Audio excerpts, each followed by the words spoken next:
Political విషయానికొస్తే కవిత టీబీఆర్ఎస్ అనేటువంటి కొత్త పార్టీ పెట్టబోతున్నది. బహుజన రాష్ట్ర సమితి అని ఒక చర్చ జరుగుతున్నది. లేక ఈ అంశం మీరంతా చూసే ఉంటారు. సో, ఏమనిపిస్తది? ఆ పార్టీతో, ఆ కుటుంబ సభ్యులతో కొంత దగ్గరి అనుబంధం, సంబంధం మీకు ఉంటది. ఏమనిపిస్తుంది ఈ లేఖలు, ఈ పార్టీలు ఇవంతా వ్యవహారం చూస్తుంటే?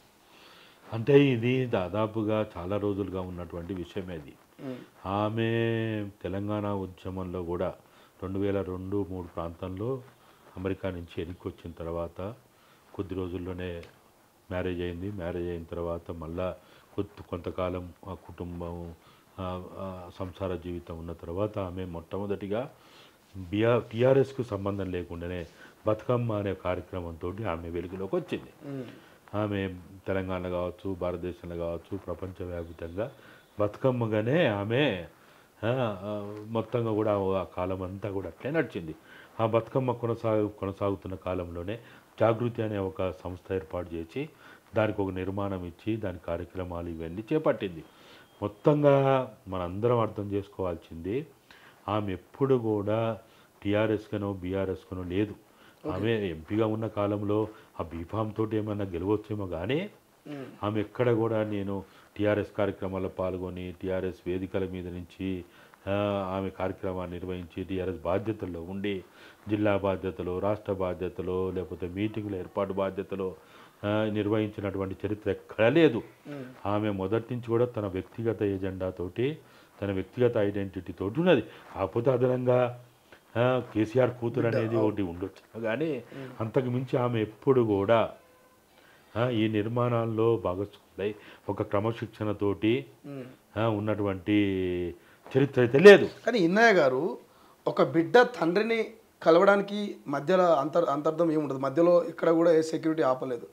ఒక ఫోన్ చేసి కూడా మాట్లాడచ్చు. బట్ ఒక లేఖ ద్వారా అక్కడ మనం అంటే పార్టీ లైన్లో అయితేనేమో అధ్యక్షులు వారని రాయొచ్చు. కానీ ఒక బిడ్డ తండ్రికి రాస్తున్నట్టు క్లియర్గా డాడీ అని రాసింది. అంటే ఒక బిడ్డ మరి తండ్రిని కలవలేనటువంటి పరిస్థితి అంటే ఏం జరిగి ఉండొచ్చు అంటారు. అక్కడ కొన్ని దయ్యాలు ఉన్నాయంటూ కూడా అంటున్నారు. ఆ దయ్యాలు కేటీఆర్, సంతోష్ రావు అని కాంగ్రెస్ నాయకులు అంటున్నారు. అంటే ఒక బిడ్డ తండ్రిని కలవకపోవడానికి కారణం ఏమైండొచ్చు అంటారు?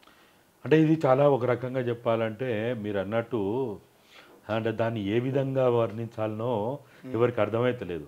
ఆమె ఏమంటున్నది, నేను లెటర్లు రాయడం ఇది మొదటిదేం కాదు, నేను చాలా కాలంగా నేను లెటర్లు రాస్తున్నా, నా అభిప్రాయాలని మాటల రూపంలో చెప్తున్నా, రాతపూర్వకంగా చెప్తున్నా అని చెప్తా ఉన్నది. అదేమీ పెద్ద నేను అనుకోవడము, లెటర్ రాసిన దాన్ని ఆమె అవకాశం ఉంది కదా, కూతురుగా అవకాశం ఉంది, లేకపోతే ఆమెకున్న చనువు ద్వారా అవకాశాలు ఉన్నాయని ఉన్నప్పటికీ కొన్ని సందర్భాల్లో ఏమవుతుందంటే మేము కూడా లెటర్ రాస్తాం.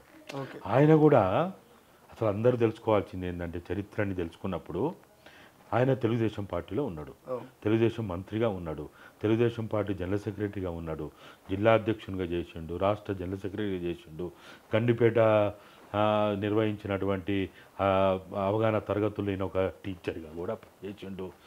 అయితే ఆయన 99 కంటే ముందు తెలంగాణ ఉద్యమాన్ని అసెంబ్లీ సాక్షిగా వ్యతిరేకించిన వ్యక్తే 99 తర్వాత ఆయన డిప్యూటీ స్పీకర్గా ఉన్నప్పుడు మంత్రి పదవి ఇవ్వకుండా డిప్యూటీ స్పీకర్ ఇచ్చినప్పుడు నేను అప్పటికి పరిచయమైన ఆయన ఇక్కడనే ఇదే బషీర్బాగు కాల్పులు జరిగినాయి. ఏది 11 రోజులు కాంగ్రెస్ ఎమ్మెల్యేలు రాజశేఖర రెడ్డి నాయకత్వంలో అమర నిరాదీక్ష చేసిన తర్వాత కాల్పులు జరిగినాయి కదా. కాల్పులు జరిగిన సంఘటన తర్వాత ఆయన ఆ పార్టీ అధ్యక్షుడైనటువంటి చంద్రబాబు నాయుడికి డిప్యూటీ స్పీకర్ హోదాలో ఉండి ఆయన లెటర్ రాసిండు. ఓకే, మరి ఇవాళ కేటీఆర్ అయినా బీఆర్ఎస్లో ఉన్న వాళ్ళందరూ కూడా చరిత్రని ఒకసారి వెనక్కి తీసుకుపోయి మరి ఆ రోజు కల్వకుంట్ల చంద్రశేఖరరావు డిప్యూటీ స్పీకర్గా ఉన్నప్పుడు ఆ పార్టీ అధ్యక్షునికి లేఖ రాసిండు కదా. మరి ఆయన డిప్యూటీ స్పీకర్ కదా, మాజీ మంత్రి కదా, గండిపేట క్లాసులు చెప్పడానికి ఒక రాజకీయ గురువుగా పనిచేస్తుండు కదా. మరి అటువంటి వ్యక్తి ఈ కాల్పుల సంఘటన మీద ఇది సరి అయింది కాదు, ఇది మంచిది కాదు, ఇది మనకు నష్టం చేస్తుంది, తెలంగాణ ప్రజలు దీన్ని హర్షించరు, దీన్ని వ్యతిరేకిస్తారు అని ఒక 2 పేరాల ఉత్తరాన్ని బహిరంగ లేఖని ఆ రోజు ఆయన రాసిండు. అది మీడియాలోకి వచ్చింది. మరి ఎట్లొచ్చింది అంటే ఉత్తరాలు రాయడాన్ని ఇవాళ ఏదైతే నేరంగా పరిగణిస్తూ ఉన్నారో, తప్పుపడతా ఉన్నారో, 1999 ఆయన డిప్యూటీ స్పీకర్గా ఉన్నప్పుడు, ఆయన పార్టీ ఎమ్మెల్యేగా ఉన్నప్పుడు, మాజీ మంత్రిగా ఉన్నప్పుడు ఆయన రాసిన లెటర్ నీకు ఇవాళ ఏం సమాధానం చెప్తారు? చెప్పమని చూద్దాం. చాలామందికి తెలియదు కావచ్చు, ఏదో నాలాంటి వాళ్ళు కొంతమందికి తెలుసు. అప్పటి చరిత్ర ఎవరు గుర్తుపెట్టుకున్నాడు? ఇలా కేటీఆర్ ఉన్నాడా? హరీష్ కూడా అప్పుడు చిన్నోడు. ఆయన ఇప్పుడు తెలిసిన జ్ఞాపకం ఉందో లేదో నాకు తెలియదు.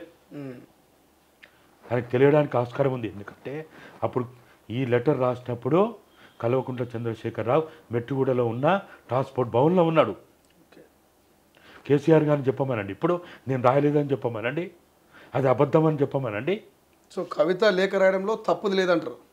ఏం తప్పుని చెప్పండి. నేను కూడా 2014 తర్వాత ఆ పార్టీ ప్రారంభకునిగా, ఆ పార్టీ కార్యాలయాన్ని ఫస్ట్ ప్రారంభించిన వ్యక్తిగా, ఈ జెండా రూపకల్పన చేసిన వ్యక్తిగా, ఆ పార్టీ నామకరణం చేసిన వ్యక్తిగా 2014 తర్వాత రాష్ట్రం ఏర్పడిన తర్వాత 2 బహిరంగ లేఖలు రాసిన. లేఖలు రాయడం తప్పు ఎట్లయితుంది? లేఖలు రాయడం తప్ప? భావ ప్రకటన స్వేచ్ఛ. ఇలా కేటీఆర్ నిన్న ప్రెస్ కాన్ఫరెన్స్లో అంటుండు కదా, లేఖలు రాయడం తప్పేంది అంటున్నాడు. మరి ఎందుకు తప్పు పడుతున్నారు? లేఖలు చాలామంది రాస్తారు. అయితే మరి దాన్ని బయటికి తీసుకొచ్చిన వాళ్ళు ఎవరు? ఆమె కూడా ఏమంటున్నది, నేను చాలా సార్లు లెటర్లు రాసిన, ఈ లెటరు బయటికి ఎట్టొచ్చింది, ఈ లెటర్ బయటికి రావడానికి కారకులు ఆయన చుట్టూ ఉన్నటువంటి కోవట్లు, ఆయన చుట్టూ ఉన్నటువంటి కొంతమంది దెయ్యాలు. ఎందుకంటే తండ్రిని దేవునిగా చూపెట్టింది కాబట్టి చుట్టూ ఉన్నటువంటి వాళ్ళు దెయ్యాలు. ఆ దయ్యం ఎవరై ఉండొచ్చు సార్? మీకేమన్నా ఆలోచన, ఈ దయ్యం కావచ్చు అన్నట్టు ఏమైనా ఉన్నారా? కోవట్లు ఎవరు ఉన్నారా? ఇటు కేటీఆర్ ఏమంటాడు అంటే కొంతమంది రేవంత్ రెడ్డి కోవట్లు బీఆర్ఎస్లో ఉన్నారంటాడు. మరి కాంగ్రెస్ వాళ్ళు ఏమంటారు అంటే అందులో వాళ్ళే కోవట్లు ఉన్నారని కాంగ్రెస్ వాళ్ళు అంటారు. అసలు ఏం జరుగుతుండొచ్చు అంటారు? ఎవరికైనా బుద్ధున్నోడు ఎవడని అంటాడా? ఒకవేళ నీకు కోవట్లు ఉన్నారని నీకు తెలిస్తే నువ్వు ఎందుకు ఉంచుకున్నావు? మరి రేవంత్ రెడ్డి కోవట్లు బీఆర్ఎస్లో ఉంటే, నీ కుడి పక్కనో నీ ఎడమ పక్కనో నీ ముందో నీ వెనకో ఉంటే నువ్వేం చేయాలా? నువ్వు ఒకవైపు కోవట్లను పోషిస్తున్నట్టే కదా, వాళ్ళతోటి పని తీసుకుంటున్నట్టే కదా. మరి నువ్వు రేవంత్ రెడ్డి కోవట్లు ఉండొచ్చు అని అంటున్నావంటే ఇక అసలు దానికి అర్థం ఏమున్నదిగా. కాబట్టి ఈరోజు ఆమె లేవనెత్తిన అంశాల మీద సమాధానం, ఆమె చివరికి ఏం రాసింది? చివరిగా ఒక తండ్రికి ఒక డాడీ అని సంబోధిస్తూ రాసిన లేఖలో చివరికి ఏమని రాసింది? మీరు ఇప్పటికైనా దీని మీద మీరు సమీక్ష చేయదలుచుకుంటే అత్యవసర ప్లీనరీ ఏర్పాటు చేయమని చెప్పింది. అడగడం తప్ప? ప్లీనరీ ఏర్పాటు చేస్తే మీకు వచ్చే బాధ ఏంటిది? కేసీఆర్ నుంచి స్పందన ఉండే అవకాశం ఉంటుంటారా? ఎందుకంటే ఇప్పటివరకు ఎటువంటి రియాక్షన్ లేదు మీడియాలో, సోషల్ మీడియాలో. అటు రెండు ప్రతిపక్ష పార్టీ, అధికార పార్టీ, ఈ రెండింటి మీద బాగా ఫైట్ చేస్తూ ఉన్నాయి. కానీ కేసీఆర్ నుంచి రిప్లై మాత్రం ఇంతవరకు లేదు. సో మీ అనుభవం ప్రకారం ఆయన వ్యవహార శైలి, కొంత ఆయన ఐడియాలజీ మీకు తెలిసి ఉంటుంది. సో స్పందించే ఛాన్స్ ఉండొచ్చు అంటారా? నేను అనుకోవడం ఆయన అయితే ఇప్పటికిప్పుడు స్పందించాడు.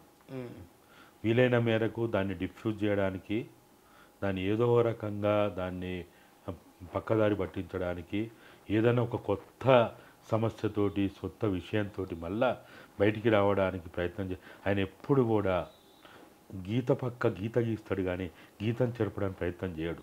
నాకు కూడా ఎప్పుడు ఆయన అదే చెప్పేది. నేను 99లో మా ఇద్దరి మధ్య పరిచయం ఏర్పడినప్పటి నుంచి నన్ను ఎప్పుడు ఇన్నన్నా అని సంబోధిస్తూ ఆయన నాతో మాట్లాడిన ప్రతి సందర్భంలో, ఇన్నన్నా మనం ఎప్పుడు కూడా గీతను జరపడానికి ప్రయత్నం చేయొద్దు, గీత పక్క పెద్ద గీత గీసి ఆ గీతని తెరమరుగయ్యేటట్టు చేస్తేనే అదే సక్సెస్ అవుతుంది అని ఎప్పుడు చెప్పేవాడు. కాబట్టి ఆయన ఇప్పటికిప్పుడు మనం ఎంత మొత్తుకున్నా చూసినాం కదా, అసెంబ్లీకి రమ్మంటే రాలే. చాలామంది ఎన్ని విమర్శలు పెట్టినా, మీడియా ఎన్ని రకాల ఆయనని అవమానపరిచినా, హేళన చేసినా వచ్చిండా? మళ్ళీ ఇది అక్కడ ఎలకతుర్తి మీటింగ్ తోటే బయటకు వచ్చిండు, మాట్లాడిండు. మళ్ళీ ఎలకతుర్తి మీటింగ్ అయిపోయిన కాంచి మళ్ళీ ఇప్పటి వరకు ఎవరికి కనపడతలేడు. ఆయన చూపే ఎవరికి లేకుండా పోయింది. కాబట్టి ఇప్పుడున్న పరిస్థితులలో నేను అనుకోవడము, 1 ఇది కుటుంబ విషయం, 2 పార్టీ విషయం, 3 భవిష్యత్తుకు సంబంధించిన రాజకీయాలకు సంబంధించిన విషయం కాబట్టి వీటన్నిటి ఇంకోటి నాలుగవది కాళేశ్వరం కమిషన్ ద్వారా వచ్చినటువంటి ఆ, 5, 6 తేదీల్లో వాళ్ళు ఎదుర్కోబోయే విషయం నోటీసులు ఇవన్నీ ఈ మొత్తం విషయాల్లో ఆ, ఆయన ఏ విధంగా దీన్ని ముందుకు తీసుకుపోవాలనుకుంటాడు అనేది ఆలోచిస్తాడు. ఆ కుటుంబం టీ కప్పుల తుఫాన్ లెక్క దీన్ని ఏమన్నా పరిష్కరించే అవకాశాలు ఉన్నాయో చూస్తాడు. ఈ అనారోగ్య కారణాన్ని చూపి లేకపోతే మన మీద కాంగ్రెసు బీజేపీ చేస్తున్నటువంటి కుట్రలు కుతంత్రాలని అందరం కలిసి ఐక్యంగా ఎదుర్కోవాలి అనే ఒక బ్రాడ్ ఫ్రేమ్వర్క్లో కుటుంబాన్ని ఐక్యం చేయడానికి ఏమైనా ప్రయత్నం చేస్తాడా, పార్టీని ఐక్యం చేయడానికి ఏమైనా ప్రయత్నం చేస్తాడా అనేది ఇప్పుడు ఆయన ముందున్నటువంటి టాస్క్ ఇది.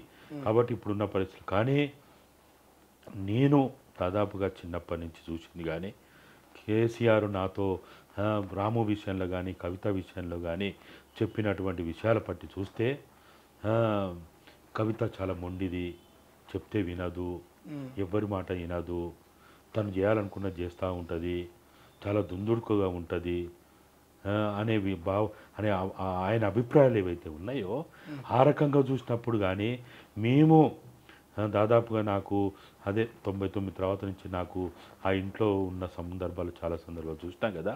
అప్పుడు ఆమె వ్యవహార శైలి, ఆమె మాట్లాడే విధానము, ఆమె ఆ కుటుంబంలో ఆలోచించే విధానము, ఇంకా వ్యక్తిగత జీవితం కావచ్చు లేకపోతే ఆమె రాజకీయ జీవితం చూసినప్పుడు కొంత మొండిగా ఉంటుంది అనేది అయితే మనందరికీ కనపడదు. ఇప్పుడు మొండిగా అంటే ఇప్పుడు కవిత కొత్త పార్టీ పెట్టే అవకాశం ఉందంటారు. అయితే జూన్ 2న అనౌన్స్మెంట్ అంటున్నారు. నిన్న విమానాశ్రయం దగ్గర కూడా సీఎం అనేటువంటి నినాదాలు వినిపిస్తున్నాయి. అక్కడ బీఆర్ఎస్ జెండా లేవు, అక్కడ కేసీఆర్ ఫోటో లేదు, కేవలం కవిత ఫోటో మాత్రమే, జాగృతి సైనికులు మాత్రమే ఉన్నారు, సీఎం అని సంబోధిస్తున్నారు.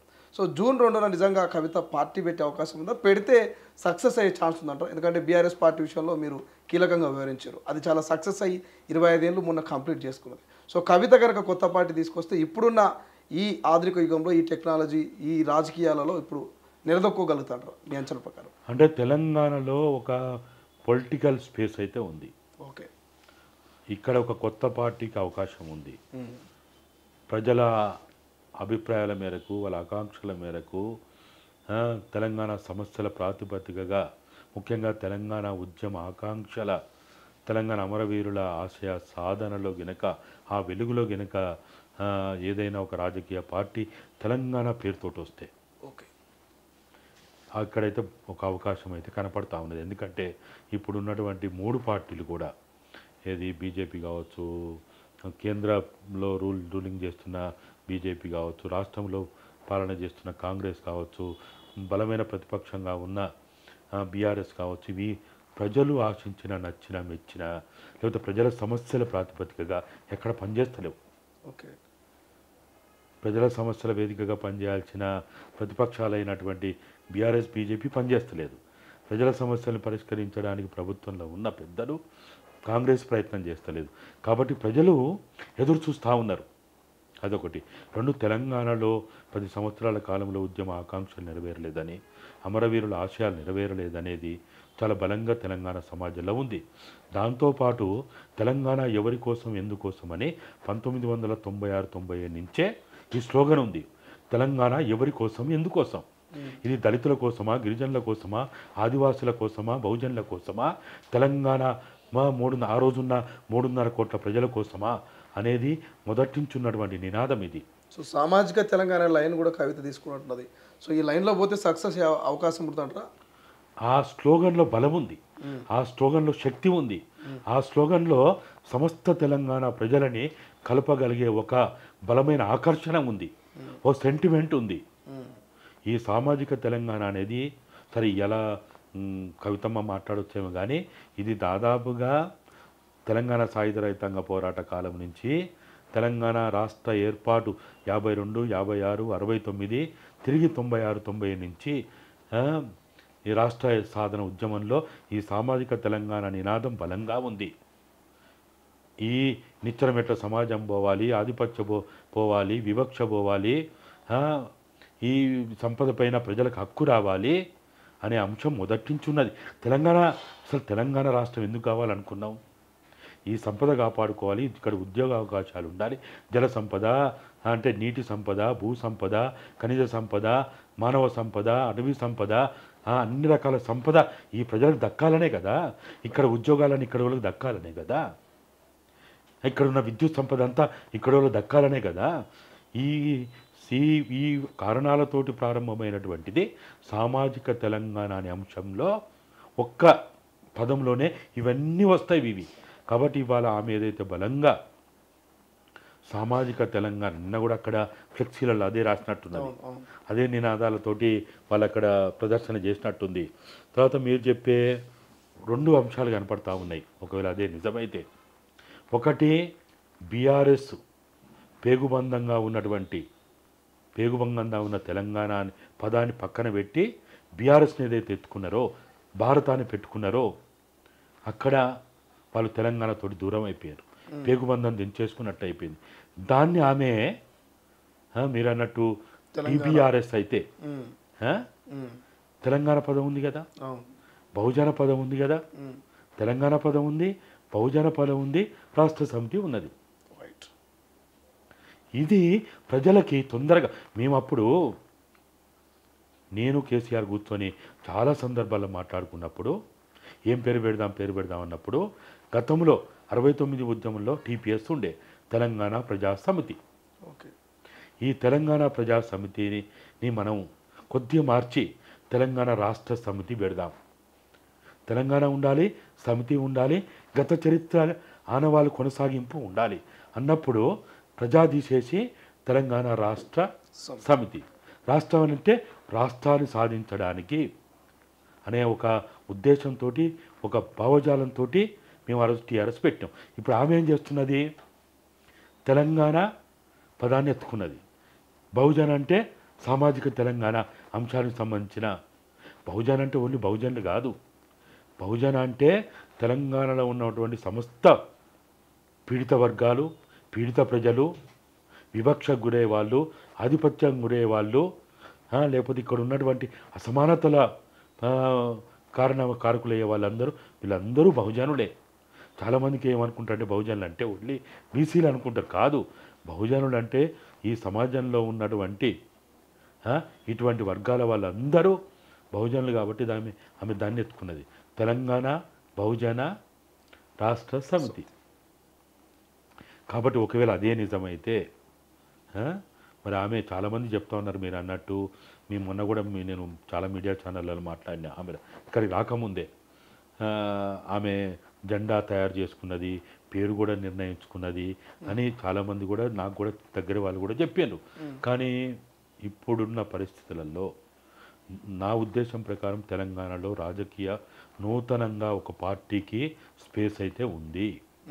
అది కూడా తెలంగాణ ఉద్యమాకాంక్షల వెలుగులో, తెలంగాణ సెంటిమెంట్ తోటి, తెలంగాణ 4 కోట్ల ప్రజలు కోరుకునే ఆలోచన భావజాలంతో కూడిన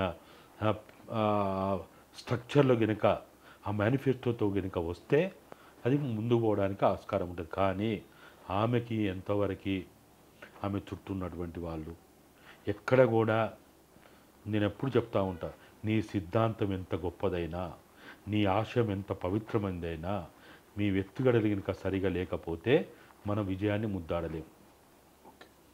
మన ఆశయం గొప్పదే కావచ్చు, మన సిద్ధాంతం గొప్పదే కావచ్చు, కానీ కాలమాన పరిస్థితులు అనుకూలించాలి. రొడ్డకొట్టుడు కొడితే ఏమవుతుందో తెలుసు కదా. కవిత గారు కనుక ఇన్నయ్య గారికి చాలా ఎక్స్పీరియన్స్ ఉంది, గతంలో పనిచేసిరని ఇన్నయ్య గారిని కలిసి ఏమైనా పార్టీలోకి ఆహ్వానించినా, లేకపోతే ఏదైనా సలహాలు సూచనలు అడిగినా ఇవ్వడానికి సిద్ధంగా ఉన్నారా కవిత గారికి? అంటే నేను ఒక తెలంగాణ పిచ్చోనిగా, తెలంగాణ వాదిగా, నా మీద తెలంగాణ, ఎందుకంటే నేను రాసిన తగబడ్డ తెలంగాణ పుస్తకాల వల్ల అయితేంది, నేను 96-90 నుంచి తెలంగాణ సమాజం అంతా యూనివర్సిటీలు, కళాశాలలు, స్కూళ్ళు తిరిగి మీలాంటి మీడియా వాళ్ళతోటి కొన్ని వందల రోజులు, సంవత్సరాల తరబడి చర్చలు చేసి తీసుకొచ్చిన తర్వాత నా మాట మీద నేను రాసిన పుస్తకాలు చదివి ఎంతోమంది ఈ తెలంగాణ రాష్ట్రం కోసం వాళ్ళ అమూల్యమైన ప్రాణాలు అర్పించారు. ఇవాళ నా మీద నేను బతుకున్నానంటే నా మీద ఎంతో బాధ్యత ఉన్నది. నాకు అప్పుడప్పుడు అనిపిస్తూ ఉంటుంది, ఇంకా ఇవన్నీ చూసుకుంటూ ఎందుకు బతుకుండాలనిపిస్తుంటుంది. ఎంతమంది బిడ్డలు నాతో మాట్లాడుతూ చనిపోయారు, ప్రాణాలు అర్పించారు, ట్రైన్లకు ఎదురుగా పోయి చనిపోయారు, పురుగు మందును పెరుగన్నంగా తీసుకొని చనిపోయారు, పెట్రోల్ పోసుకొని తలగబడ్డారు. అమ్మానే పిలుపును కూడా నోచుకోకుండా ఈ తెలంగాణ కోసం ప్రాణాలు అర్పించారు. ఎవరి కోసం? ఈ తెలంగాణ కోసం. ఎవరి వల్ల? మాలాంటి వాళ్ళ వల్ల. మా బాధ్యత ఏంటిది? ఇలా మా పదవులు కాదు. నాకు చాలామంది చాలా రకాలుగా ఆ రోజున్న టీఆర్ఎస్ కావచ్చు, బీఆర్ఎస్ కావచ్చు, నాకు పదవులు ఇస్తామని అడిగిండ్రు, తీసుకోమని అడిగిండ్రు. కాంగ్రెస్ కూడా అడిగింది. ఆఖరికి మొన్నటికి మొన్న ₹1 కోటి తీసుకొని ప్లాట్ కూడా తీసుకోమన్నాడు. కానీ మేము నేను ఒక మనిషిని అనిపించుకోవాలంటే, నేను ఒక కనీసం ఒక మానవత్వం కలిగిన మనిషిని అనిపించుకోవాలంటే ఖచ్చితంగా తెలంగాణ అమరుల ఆశయాలు, తెలంగాణ ఉద్యమ ఆకాంక్ష నెరవేరడానికి ఎవరు ముందుకొచ్చినా వాళ్ళు ఖచ్చితంగా మేము వాళ్ళని ఎంకరేజ్ చేస్తాం, వాళ్ళకి సహకరిస్తాం. ఆమె వాస్తవంగా చెప్పాలంటే ఆమె అమెరికాలో ఉన్నప్పుడే నాకు ఫోన్ చేసింది. నేను మాట్లాడినా, చెప్పినా కూడా. ఎన్ని రోజుల కింద సార్ ఇది ఫోన్ చేసిన ముచ్చట? దాదాపుగా నేను అనుకుంటా 18వ తారీఖు ఆ ప్రాంతంలో, ఎప్పుడు 19వ తారీఖు, 1 వీక్ బ్యాక్ అనుకో. 1 వీక్ బ్యాక్ మాట్లాడి మేము ఒకటే చెప్తున్నాం, ఎవరికైనా చెప్పేది ఒకటే. తెలంగాణ ఉద్యమాన్ని, తెలంగాణ ప్రజల్ని మీరు మీ రాజకీయాలకు వాడుకోవద్దు, మీ రాజకీయ ప్రయోజనాలకు వాడుకోవద్దు. అమాయక తెలంగాణ ప్రజలు ఇప్పటికీ చాలా త్యాగాలు చేసిండ్రు. ఎన్ని వేల మంది. అంటే ఏం మాట్లాడారు కవిత గారితో? ఏం మాట్లాడారు? ఇదే చెప్పారా కవిత గారికి? చాలా జాగ్రత్తగా చేయాలమ్మా, అన్నీ ఆచితూచి చేసుకోవాలమ్మా, అన్నీ ఆలోచించి అంతమే. నేను ఇప్పుడే కాదు, ఆమె జైలు నుంచి వచ్చినప్పుడు కూడా చెప్పిన, నువ్వు విశ్రాంతి తీసుకో, తెలంగాణ అమరవీరుల కుటుంబాలను వీలైతే పిలిపించుకో, తెలంగాణ కోసం పిచ్చోలుగా 30-40 సంవత్సరాలు పనిచేస్తున్న వాళ్ళతో వాళ్ళతో మాట్లాడు, చర్చించు. నువ్వు ఒకవేళ తెలంగాణ కోసం కనుక ఇంకా నీ జీవితాన్ని పెట్టదలుచుకుంటే, ఉంచదలుచుకుంటే ఆ పని చేయి. లేదనుకుంటే నిశ్శబ్దంగా నీ కుటుంబ జీవితం జీవించాలి. ఇప్పుడే కాదు, ఆమె జైలు నుంచి బయటకు వచ్చినప్పుడు కూడా ఇదే చెప్పిన. కాబట్టి ఇప్పుడు కూడా నేను తెలంగాణ అనే ఒక అంశంతో ఎవ్వరు ముందుకు వచ్చినా, పని చేసినా ఖచ్చితంగా వాళ్ళకి మేము సహకరిస్తాం, వాళ్ళకి కావాల్సినటువంటి చేయూతనిస్తాం. తెలంగాణ రాష్ట్ర సమితి లేదా తెలంగాణ ఉద్యమం ఎందుకు ప్రారంభమైంది? రాష్ట్ర ఆవిర్భావ నినాదం ఎందుకు మొదలైంది? తెలంగాణ ఎవరి కోసం, ఎందుకోసం? ఈ ప్రశ్నలకు ఇంకా సమాధానం రాలేదు. ఈ ప్రశ్నలకు సమాధానం రావాలి. తెలంగాణ ఎవరి కోసం, ఎందుకోసం అంటే ఓన్లీ నీళ్ళ కోసం, నిధుల కోసం, నియమాల కోసం కాదు. తెలంగాణ ఎవరి కోసం, ఎందుకోసం అనేది తెలంగాణ 4 కోట్ల ప్రజల కోసం. ఒక ఎమ్మెల్యే కోసమో, ఎమ్మెల్సీ కోసమో, ముఖ్యమంత్రి కోసమో, ఒక భౌగోళిక స్వరూపం కోసం కాదు తెలంగాణ రాష్ట్రం ఏర్పడింది. అందుకని భగత్ సింగ్ కూడా చెప్తాడు, భారతదేశానికి స్వాతంత్రం వచ్చినంత మాత్రాన భారత ప్రజలకు స్వాతంత్రం రాకపోతే అది భారతదేశ స్వాతంత్రం రానట్టే అంటాడు. రైట్. సో ఇది మొత్తం మీద కల్వకుంట్ల కవిత కొత్త పార్టీ కన్ఫర్మేషన్ అయినట్టే. సో గాదెన్నయ్య గారి మాటల్లో వింటామంటే మాత్రం సామాజిక తెలంగాణ కోణంలో ఎవరు ముందుకు వచ్చినా నా సపోర్ట్ ఉంటుందని చెప్తా ఉన్నాడు. కవిత కూడా ఫోన్ చేసింది, మాట్లాడింది. సో మాట్లాడిన నేపథ్యంలో నేను కూడా ఖచ్చితంగా అమరులకు న్యాయం జరగాలి, సామాజిక తెలంగాణ నేపథ్యంలో కొట్లాడినటువంటి అంశం గురించి డిస్కషన్ చేసినట్టుగా చెప్తా ఉన్నాడు. చూద్దాం కవిత కొత్త పార్టీ నిజంగానే రాబోతుందా? వస్తే నిజంగా మరి తెలంగాణ సామాజిక కోణంలో ప్రజల్లో ఫైట్ చేసేందుకు సిద్ధంగా ఉందా? మరి ఏం జరగబోతుంది? కవిత కొత్త పార్టీతో కాంగ్రెస్కు డ్యామేజా, లేక మరి సొంత పార్టీ మొన్నటి వరకు ఉన్నటువంటి ఇప్పటి వరకు ఉన్నటువంటి బీఆర్ఎస్కి డ్యామేజా, బీజేపీకి డ్యామేజా? సో ఎవరి కోసం ఈ పార్టీ రాబోతుంది? చూద్దాం ఏం జరగబోతుంది అనేది. కెమెరా పర్సన్ అజయ్తో శ్రీశైలం, తొలి వెలుగు, హైదరాబాద్. ప్రపంచంలో ఏ మూల ఏ క్షణం ఏం జరుగుతుందో వేగంగా తెలుసుకోవడానికి తొలి వెలుగు వాట్సాప్ ఛానల్ని ఫాలో చేయండి.